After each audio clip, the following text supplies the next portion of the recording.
Praise the Lord. கர்த்தருடைய நாமத்துக்கு மகிமை உண்டாவதாக. தேவனுடைய கிருபையினால் இந்த வாரத்தை நாம் ஜெயத்தோடு ஆரம்பித்து தேவனுடைய இரக்கத்தினால் இந்த வாரத்தின் இறுதி நாளுக்கு நாம் வந்திருக்கிறோம். தேவனுடைய பிரதான கிருபை. இந்த நாள் நமக்கு ஆயத்தமான நாள். இந்த நாளிலும் கர்த்தர் நமக்கு கொடுக்கிறதான வார்த்தை சங்கீதங்களின் புஸ்தகம் 138 சங்கீதம் 2 வசனம். Psalms 138 verse 2.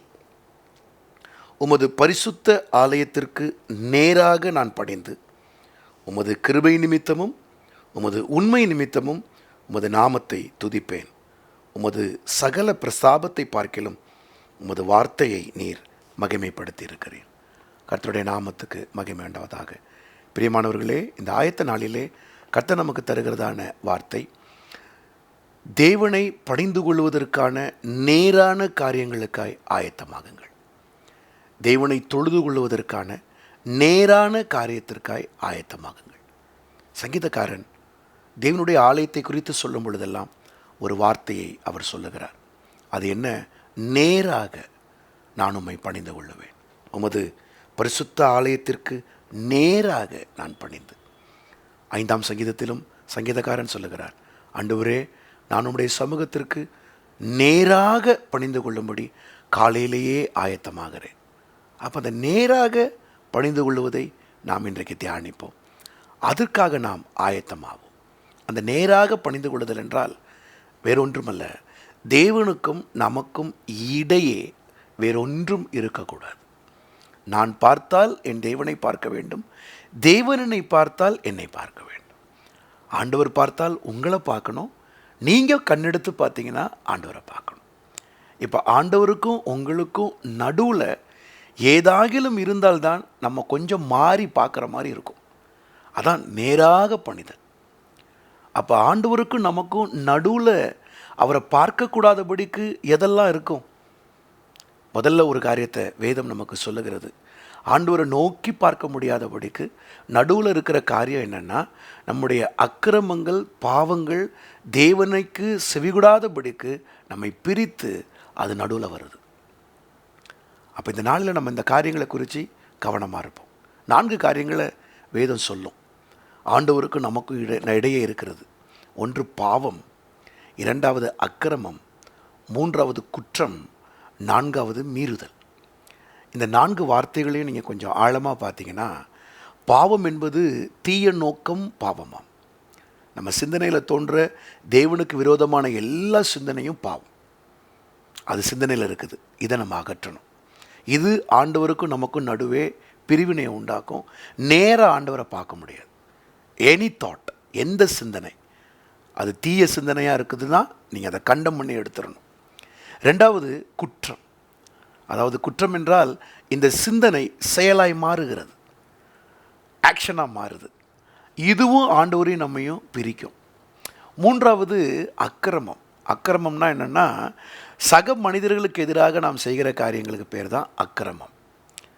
அந்த அக்கிரமத்தை நம்ம என்ன செய்யணும்? விட்டு ஒழிக்கணும். ஏன்னா வேதம் சொல்லுகிறது, உன்னை நேசிப்பது போல நீ பிறனையும் நேசிப்பாயாக. அப்போ யாருக்கு எதிராகவாவது இல்லை அவங்க நமக்கு எதிராகவாவது செய்திருந்தால் மன்னித்து மறந்து அவர்களோட ஒப்புரவாகி அந்த இடத்த நம்ம கடக்கணும். இதுவும் ஆண்டவருக்கு நடுவில் வரும். கடைசியாக மீறுதல்கள். அந்த மீறுதல்கள் என்ன?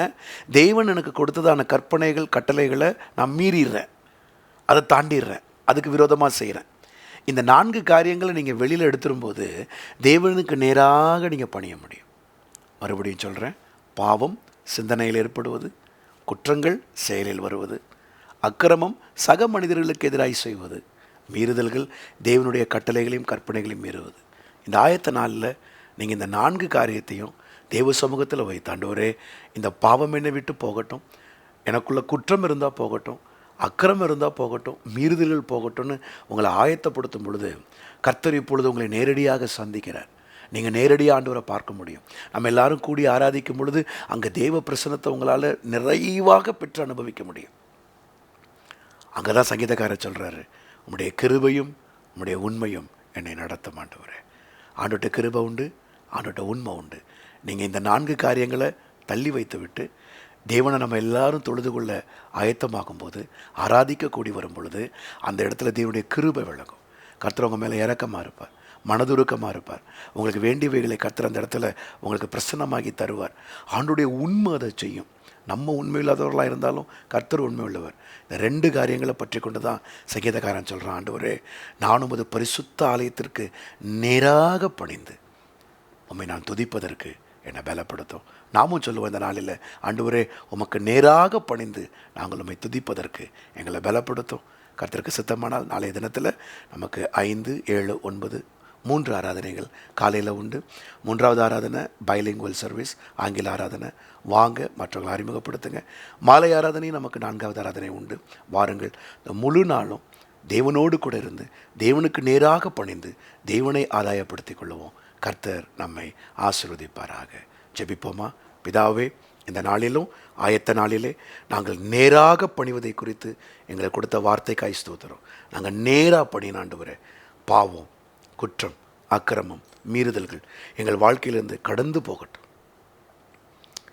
அதை நாங்கள் வெறுத்து தள்ளி ஒதுக்கி தள்ளி எங்களை ஆயத்தப்படுத்தி உடைய பரிசுத்த சந்நிதிக்கு நேரே பயபக்தியோடு பணிந்து கொள்ளத்தக்கதாக பரிசுத்த ஆவியானவர் எங்களுக்கு இந்த நாளிலே ஆயத்தத்தை தருவீராக. உடைய பிள்ளைகள் ஆயத்தத்தோடு வரட்டும்.